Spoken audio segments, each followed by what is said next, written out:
Most people massively overpay for flights. And honestly, it usually is because they book the wrong way. I used to think cheap flights were just luck until I figured out a system that consistently saves hundreds of dollars on trips.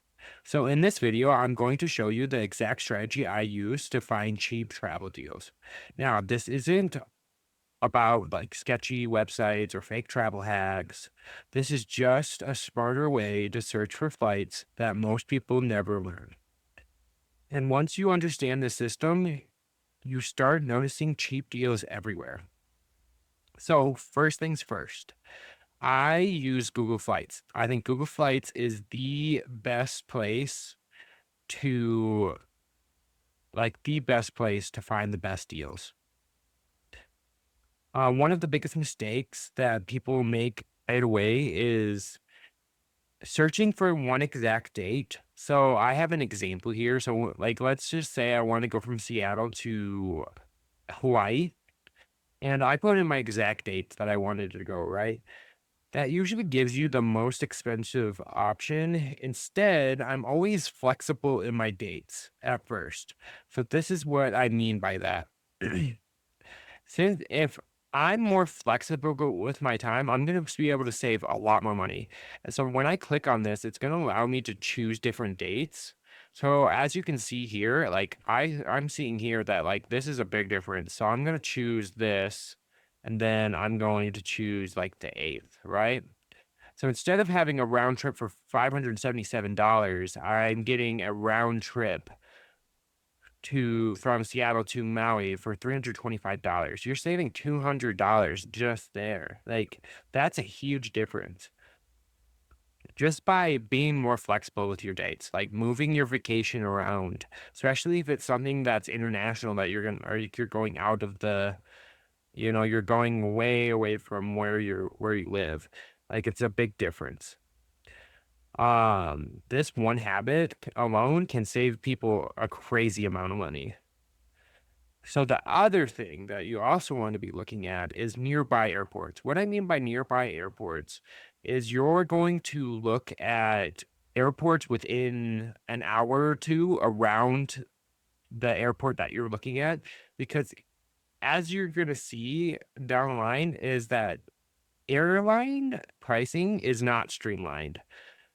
So the first thing we're going to do is you're going to look at, so I already went through this process and looked at the different airports around Seattle.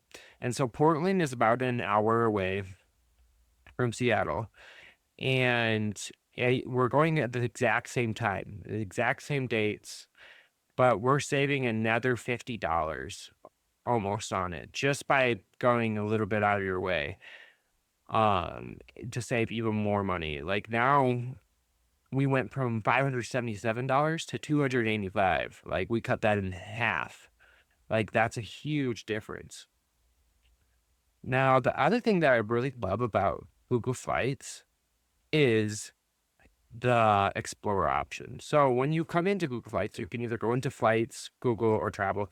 I usually will start with Explorer, and this is how you're going to be able to find like the cheapest deals, like the insane deals, like the random insane deals to Europe beaches and weekend trips.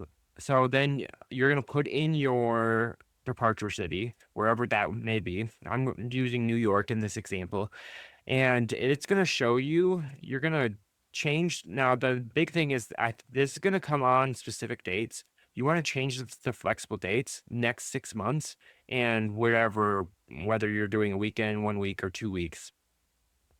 And what this is gonna do, it's gonna try to find you the best pricing roughly in that 6 months. So it's gonna find you, like, the best deals, and you can look all over the world, and you can see, like, these are pretty low prices. Like, for Rome right now, like, so if I clicked on Rome, uh, like, it's 487, like, "Oh, like, that's doable. I really wanna go t" like, I want to go to Rome, and 487, that's fairly doable. Like, it's allowing you to kind of put into perspective all the different options. I think it's just a really solid way of finding the best deals and not getting pigeonholed into going to a specific place. That's how you're going to find the best deals. Now, the timing also matters. A lot of people either book way too early or panic and book way too late. There's usually a sweet spot.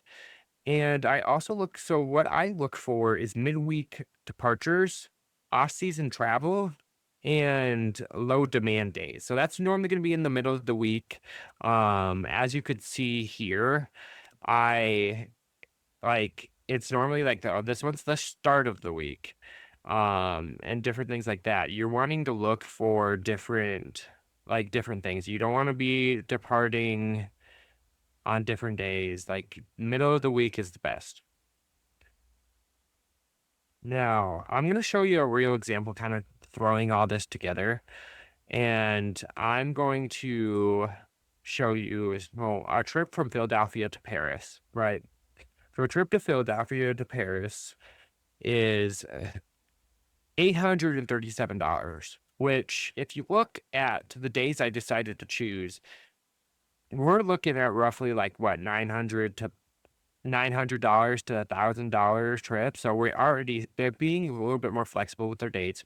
We're already saving money. So we're saving a good $150 just by being a little bit more flexible. Yeah, we could go in November and save even a little bit more money, but it's not a big difference. Like this is the time frame that I'm looking at. And that's still pretty respectable. So we were flexible with their dates. The next thing we're going to look at is looking at nearby airports. So now this is exactly what I wanted to show you is that looking at nearby airports can save you hundreds of dollars. New York is not that far from Philadelphia, and it's a $300 difference for the exact same days. Exact same days. This is why you have to look at nearby airports. It's a huge difference. And this is why like learning the system matters and can save you so much money on your flights.